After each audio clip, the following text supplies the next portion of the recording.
السلام عليكم، مرحبا بكم في قناة طبخ وراندا. اليوم غنصايب معكم المملحات كيجيو لذاذ ورائعين وكيجيو مقرمشين وكتجي فيهم المذاق ديال الفرماج. كيجيو مقرمشين وساهلين في التحضير وكيجيو زوينين بزاف بزاف، واللي ما عمرو صايبهم يصايبهم، راه ساهلين في التحضير. تابعوني حتى لاخر الفيديو، والى عجبكم الفيديو ما تنسونيش بالمشاركه لايك. معلقه صغيره ديال الملح، ومعلقه ديال الخرقوم، ونص معلقه ديال القزبر مدقوق، معلقه صغيره ديال الهريسه، ونص معلقه ديال الكمون، ومعلقه صغيره ديال السانوج، معلقه كبيره ديال المطار، و100 غرام ديال الفرماج. انا درت 100 غرام ديال الفرماج، وانتم القياس كيبقى اختيار ديالكم. القريشلات كيجيو بالمذاق ديال الفرماج، كيجيو لذاذ وزوينين بزاف. عندي هنايا 3 معالق كبار ديال الزبده ذايبه بخويت الزبده على التوابل. كنبقى نخلط مزيان حتى كيتخلط لنا الخليط.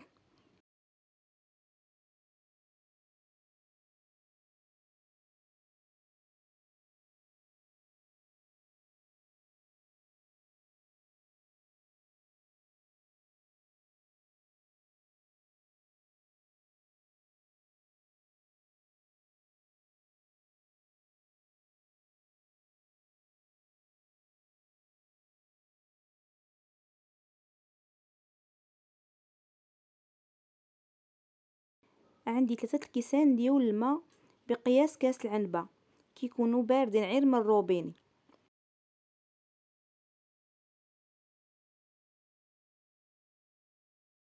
عندي هنايا كيلو ديال الدقيق الابيض، وكنبقى نخوي غير بتدريج حتى كنجمع العجينه ديالتي.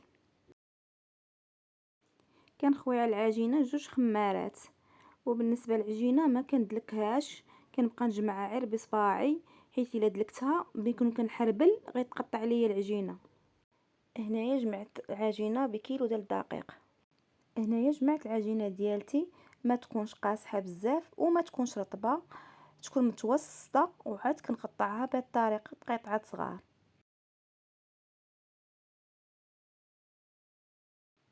كملت العجينه في التقطاع، كنغطيهم بالسربيته على البرد، وعاد كنبدا نحربل التحربيل يكون رقيق بحال بهذا الشكل هذا، وكنبقى غاده حتى كنكملهم. كنبقى نحربل وكنحط في اللاطه، كنبقى مستمره بهذا الشكل حتى كنساليهم.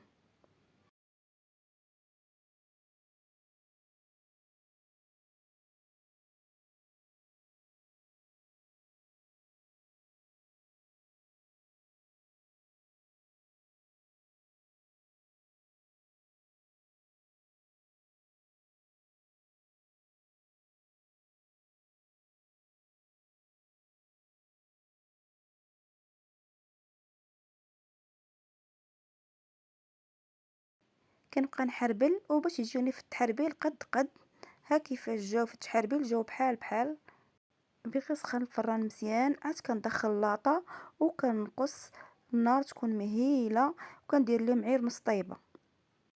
هنايا جبت اللاطه من الفران ودرت لهم عير نص طيبه، كنخليهم حتى كينشفوا، وكنخلي اللاطه حتى كتبرد، وعاد كنبدا نقطع فيهم بالمقص بهذه الطريقه. كيجيو قطيعات صغاورين بهذا الشكل.